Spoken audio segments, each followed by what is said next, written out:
प्रश्नोत्तरे.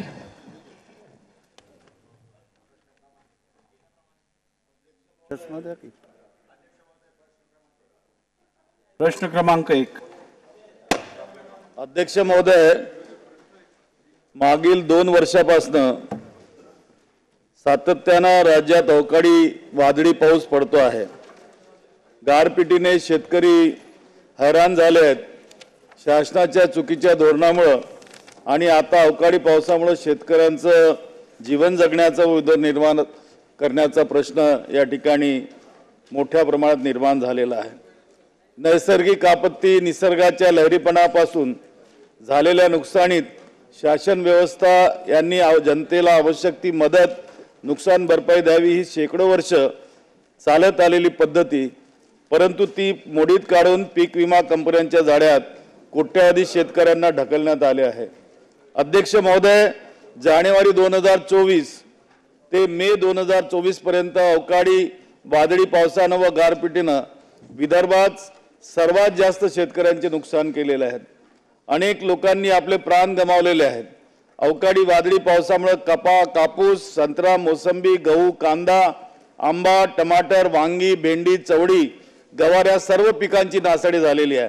तसेच जीव आणि जनावरांचे मृत्यू, घरांची पडझड, वीज खांब पडणे, झाडे पडणे असे अनुषंगिक नुकसानही भरपूर झाले आहेत.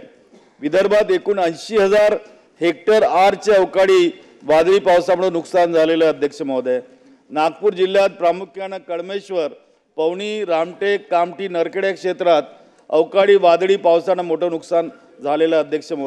अध्यक्ष महोदय, माझे या निमित्तानं शासनाला 4 स्पेसिफिक प्रश्न आहेत.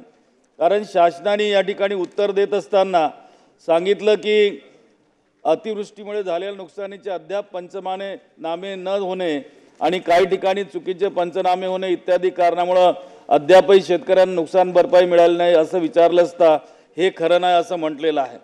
आणि हे लक्षात घेता नागपूर जिल्ह्यातील तसेच विदर्भामध्ये अवकाळी वादळी पावसामुळे शेतकऱ्यांचे शेतातील पिकांचे झालेल्या नुकसानीचे सर्वेक्षण करून पंचनामे केले आहे का व किती नुकसान भरपाई शासनाने दिली आहे का, हा माझा पहिला प्रश्न आहे. अध्यक्ष महोदय, दुसरा प्रश्न आहे, नागपूर प्रशासनानं नागपूर विभागाकरिता अवकाळी वादळी पावसामुळे शेतकऱ्यांच्या नुकसान भरपाईसाठी अधिक निधीची मागणी केलेली आहे. ती आपण कधीपर्यंत मिळवून देणार आहात? प्रश्न क्रमांक तिसरा माझा प्रश्न आहे, जानेवारी 2024 ते मे 2024 पर्यंतच्या महिन्यातील अवकाळी वादळी पावसामुळे नागपूर विभागातील एकूण 112 शेतकऱ्यांनी आत्महत्या केल्या आहेत. हे खरे आहे का? चौथा माझा प्रश्न विचारतो आहे. प्रश्नच आहे हा. ठीक आहे, स्पेसिफिक प्रश्न मी म्हटलेला आहे. माझा चौथा स्पेसिफिक प्रश्न, अध्यक्ष महोदय, नागपूर विभागातील सर्व आत्महत्या शेतकऱ्यांच्या कुटुंबियांना शासन म्हणून कोणती मदत केली आहे आणि करण्यात येत आहे याची माहिती अध्यक्ष महोदय मला हवी आहे. अध्यक्ष महोदय, जानेवारी 2024 ते मे 2024 या दरम्यानमध्ये अतिवृष्टी झाली ही गोष्ट खरी आहे. परंतु अध्यक्ष महोदय, शासनाने त्या बाबतीमध्ये ताबडतोब निर्णय घेतला. ही वस्तुस्थिती आहे. सर्व जिल्हाधिकाऱ्यांना त्याच्यामध्ये सूचना दिल्या गेल्या आणि जवळपास संपूर्ण नागपूरच नाही तर संपूर्ण महाराष्ट्रातल्या जिल्हाधिकाऱ्यांना याच्या सूचना दिल्या गेल्या आणि त्याचे पंचनामे हे झालेले आहेत. आणि त्या पंचनाम्यानुसार शासनाकडे जी काही माहिती आलेली आहे त्याच्यानुसार 2,91,433 हेक्टर जमिनीवरती नुकसान झालेलं आहे. आणि त्या बाबतीमध्ये शासन निर्णय साधारण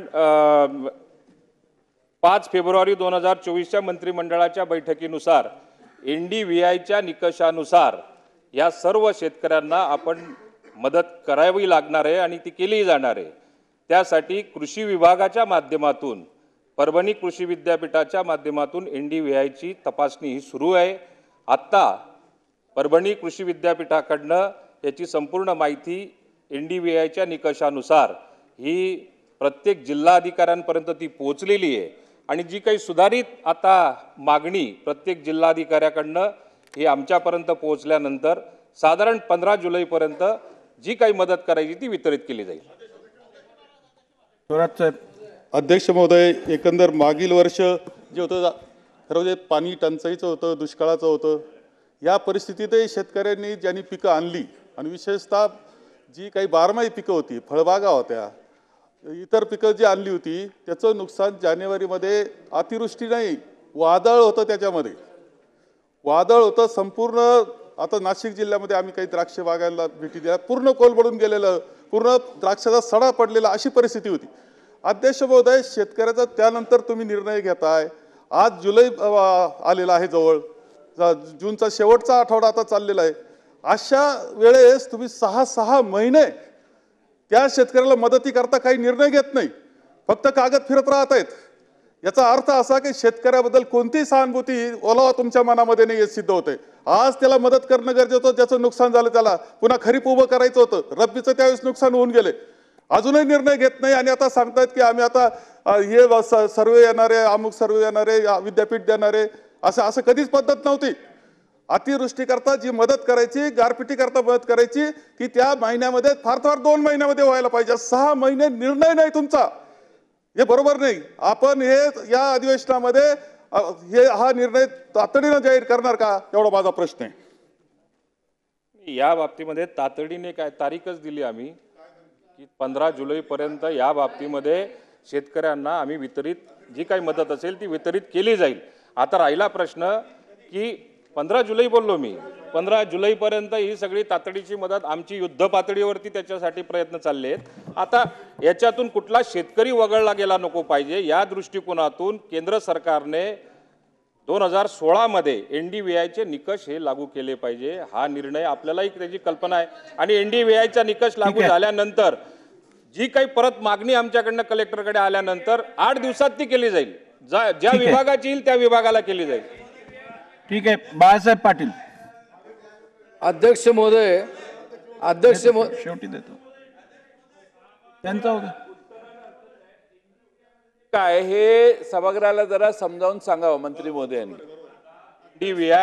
NDVIचा निकष जो असेल तो कृषी विभाग, सामान्य फरक वनस्पती निर्देशांक, पण त्याचा विषयी जी कल्पना आहे ती कृषी विभागाच्या माध्यमातून दिली जाईल.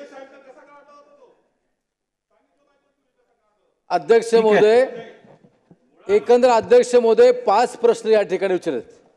अध्यक्ष महोदय, पहिला प्रश्न लॉंग फॉर्म पाहिजे. नाही दिलं. चला.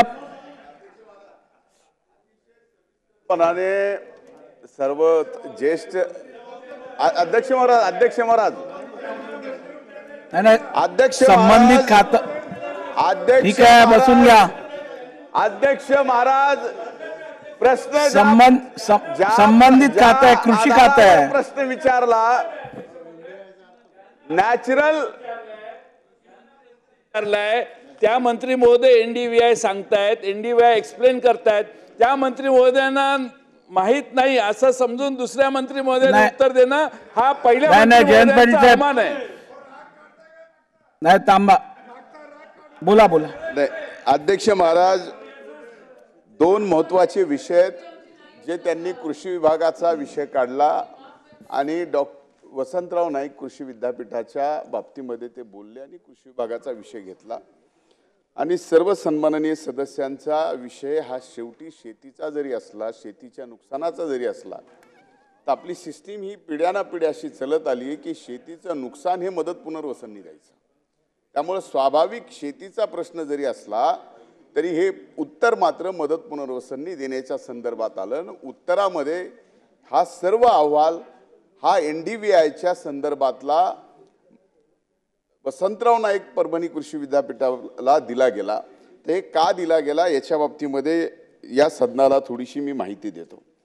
2016 पासून NDVIच्या निकषावर या ठिकाणी मदत पुनर्वसननी SDRFची आणि NDRFच्या बाबतीतले मदत, अवकाळी पाऊस असेल, गारपीट असेल, वादळ असेल, वारा असेल, सर्व जेवढ्या काही नॅचरल कॅलॅमिटीज आलेल्या आहेत त्या सर्व नॅचरल कॅलॅमिटीच्या बाबतीत NDVIचे निकष लावले. आता NDVIचे निकष म्हणजे नेमके नेमके एनडीआयचा निकष झाडाचा हिरवेपणा आहे. आपल्याला इंग्रजीतून सांगायचा, मराठीतून सांगायचा, कन्नडमध्ये सांगायचा, उर्दू. मंत्री महोदय कशातही सांगा, फक्त एनडीव्हीआयचा फुल फॉर्म सांगा, पुढे जाऊया आपण. अध्यक्ष महाराज, एनडीव्हीआयची आज आपल्याकडे आलेली जी निकष आहेत, एक मिनिट, तुम्हाला फुल फॉर्म तुम्हाला समजेल असा सांगतो, पद्धतशीर सांगतो, इंग्लिशमध्ये सांगतो, तुमच्या विदर्भी भाषेत सुद्धा सांगतो. नाही नको ना.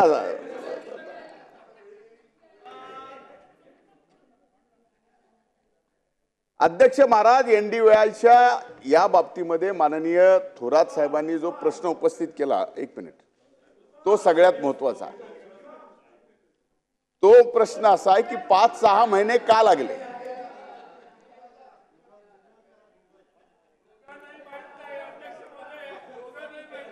अध्यक्ष महाराज, आपल्या एक मिनिट विखे पाटील साहेब, normalise deformation vegetation level index. ठीक आहे साहेब, आपल्याला माहितीसाठी सांग. ठीक आहे. आता मला वाटतं तुम्हाला शेतकऱ्याच्या मदतीचं पडलंय का एनडीव्हीआयचं पडलंय?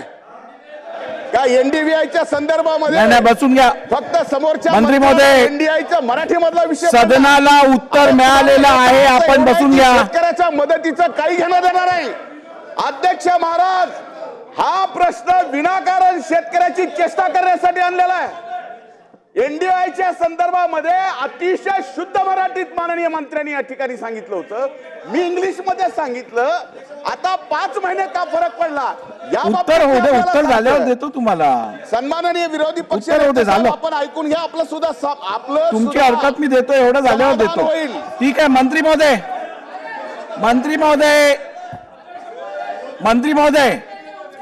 मुंडे साहेब बसा आता.